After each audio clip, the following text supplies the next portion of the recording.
Hi everybody. So today I want to show you the newest way that I've actually implemented into my implant supported protocol, and the way that I'm doing scanning without utilizing a putty matrix or utilizing the reversal of the wax. I'm using a specific jig fabricated for a specific wax up. So let me show you some of the steps that I have taken to get this done. So here you see the scan has been performed, and what I did is I actually set up. This is the lower model, but I used it as an upper model right here. And this is the set up as an opposing. So if I take one of these away, you could see that the scan is done with scan markers right here.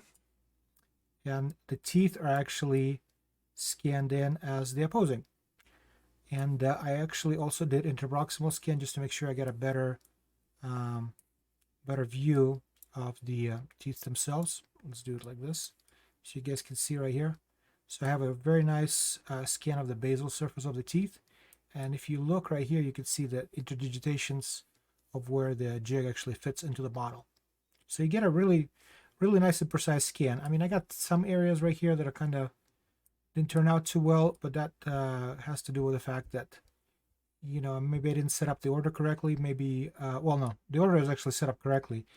But when I was doing the opposing scan, should have probably done this side first, and then did this as the interproximal scan, because the interproximal scan is a little bit more precise. But nonetheless, this is a really good scan for what I need. I'll know exactly where to actually put the bar. So at this point, I'm actually going to just save the file and exit from here, save the project. And I'm going to go into the start menu. I mean, not the menu, but the start folder. And this is the scan that I did. It's all numbered just so you guys, for HIPAA reasons. And if we take this, let's take the upper, and then we're going to open it up in Mesh Mixer. It's going to bring in the scan, and it's going to take a little bit because these are probably going to be fairly large scans. So first thing I'm going to do is I'm going to trim my base. So I'm going to edit and go into plane cut and reverse this. Oops, not that much. Control Z out of this. Let's turn it in this direction.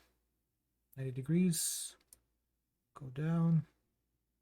About right here. Let's go a little bit this way. That looks about right. Okay. So that's good. We're going to press I to check for errors and repair them all. Done. Control A to select the entire model. I'm going to press W to view the mesh, and I can see the mesh is kind of tight right here, so I can probably reduce it. So I will go into edits, and I'm going to click reduce, just so it makes the file size a little bit smaller, and maybe just a little bit more should be sufficient. So it's about 60% or so. 57, that'll work. Okay, accept and clear selection, press W. So now I have a good scan model. So I'm going to go file export. We're going to name this one model 1 and save it.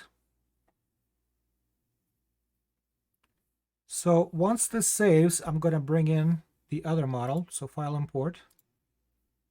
And I got the lower jaw, even though this is the lower jaw, but because I was scanning it in the reverse order, it looks a little bit different. So I got my object browser right here. So this right here, we can just uncheck so it's not visible, and let's work on this one. So it has quite a few errors. So let's do this. Press I first and repair those little errors.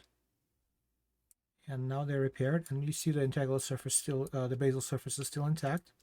But what I want to do is I need to get rid of these little portions right here so they don't interfere when I'm trying to design the bar and everything else. So what I'm going to do is I'm going to press S for select, and I'm going to click off this area right here and select this zone. Press O for optimize boundary, B for make sure we got a smooth boundary, accept and delete. or you can press also X on the keyboard. And now we have this area right here. And we can go around and do that with pretty much every zone that we don't want. So OB, accept, delete, and so on and so forth until we kind of reach pretty much all of these areas and get them done. So now I'm selecting the inside portion because I don't really need any of this at all. So that looks pretty good.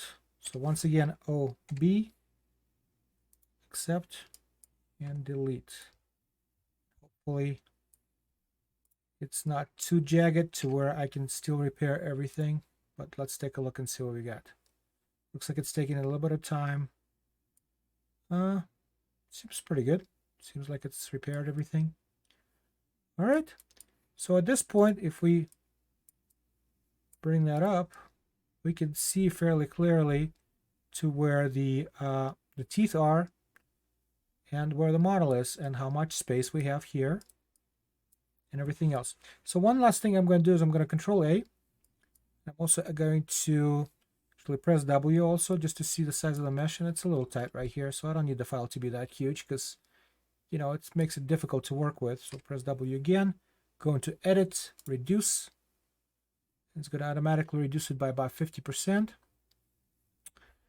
Let's see how big that is. Let's do a little bit bigger. Reduction here. So that looks pretty good. So accept, clear selection, press W to go back into normal view. And now we're going to go to File, Export, Jig, Model,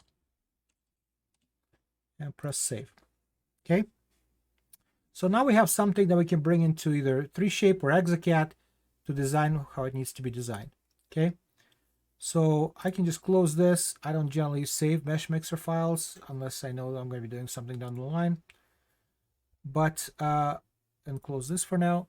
So what I'm going to do now is I'm going to take these two models and I'm going to open them. And I'm going to open them in 3Shape Viewer. What's great about 3Shape Viewer, it's actually a free software to where you do not need to have 3Shape to use it. So it opened up both models, and if I select, there's two options here. You can do measurements and you could do also cross-section. I really like the cross-section part because I can actually press on it and I could select any area that I want, like right here, for example, and move this model so you guys can see it a little bit better. So you can see that the basal surface of the tooth and the ridge, you got the spacing here, and I can actually just measure exactly right here what the spacing between those 2 points is. And I know that with this type of spacing, when I have 7 millimeters, it's going to be fairly easy for me to put a bar there, right? Because I need 2 millimeters of acrylic, 3 millimeters for the bar, and I need 2 millimeters for additional acrylic. And if I need to reduce a little bit on the tooth, I can, because I can actually view right here and tell that I have pretty much full size of the tooth. Okay. But in my case, that wouldn't be needed because what? 2 plus 2 is 4, 4 plus 3 is 7. So I actually have over the space that I need for this.